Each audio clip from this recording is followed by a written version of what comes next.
नागपुरातल्या पेंचच्या जंगलात एका बिबट्यानं एका झेपेत झाडावर बसलेल्या वानराची शिकार केली। बिबट्याच्या शिकारीचा हा थरार पेंचमधील पर्यटकांना पाहायला मिळाला। मुंबईतले वन्यजीव प्रेमी साले कुटुंबियांनी हा थरार कॅमेऱ्यात चित्रित केला। साताऱ्यात जंगलातल्या एका मोराला माणसाचा चांगलाच लळा लागलाय। माणसं जमली की हा मोर चक्क पिसारा फुलवून त्यांचं मनोरंजन करतो, त्यासोबत सेल्फी काढतो। लोकांची कितीही गर्दी झाली तरी मोराचा हा नाच सुरूच असतो। साताऱ्यातील अजिंक्यतारा किल्ल्याच्या उंटाची मान भागात हा मोर पिसारा फिरवून माणसाचं रोज मनोरंजन करतो। सांगलीतील रत्नागिरी नागपूर महामार्गावर तिहेरी अपघात झालाय। या अपघातात एक 11 वर्षीय चिमुरडा ठार झालाय। रिक्षा चालकानं ट्रॅक्टरला ओव्हरटेक करण्याचा प्रयत्न केला आणि त्याच वेळी मागून आलेल्या भरधाव पिकअप गाडीनं रिक्षाला जोरदार धडक दिली आणि या घटनेमुळे संतप्त जमावाकडून पिकअप गाडीवर दगडफेक करण्यात आली।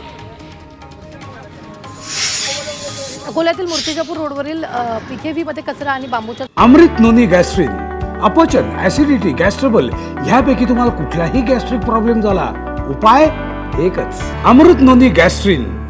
झाडांना भीषण आग लागली। हा एक्सटेन्शन इलेक्ट्रिक तार तुटल्यामुळे स्पार्किंग होऊन ही आग भडकली। सप्तशृंगीच्या घाटात बर्निंग टेम्पो ट्रॅव्हल्सचा थरार पाहायला मिळाला। रात्री प्रवासी वाहतूक करणाऱ्या खासगी वाहनानं अचानक पेट घेतला। चालकानं प्रसंगावधान दाखवत 19 प्रवाशांना सुखरूप खाली उतरवल्यामुळे मोठी जीवितहानी टळली।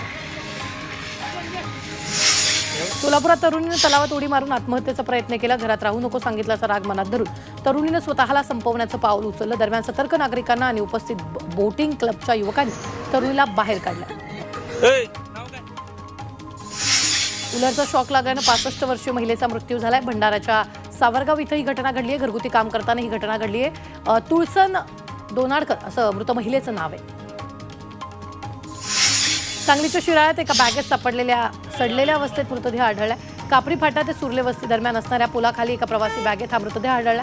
या व्यक्तीची ओळख पटवण्याबरोबर हा खून कोणी केला हे शोधून काढणं पोलिसांसमोर मोठं आव्हान आहे।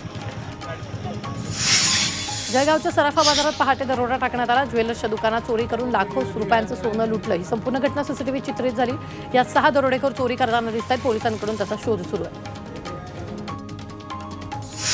सचिन तेंडुलकरचा मुलगा अर्जुन तेंडुलकर कोल्हापुरात दिसला। नृसिंहवाडीत दत्त महाराजांच्या दर्शनासाठी तो जाणार असल्याची माहिती मिळते।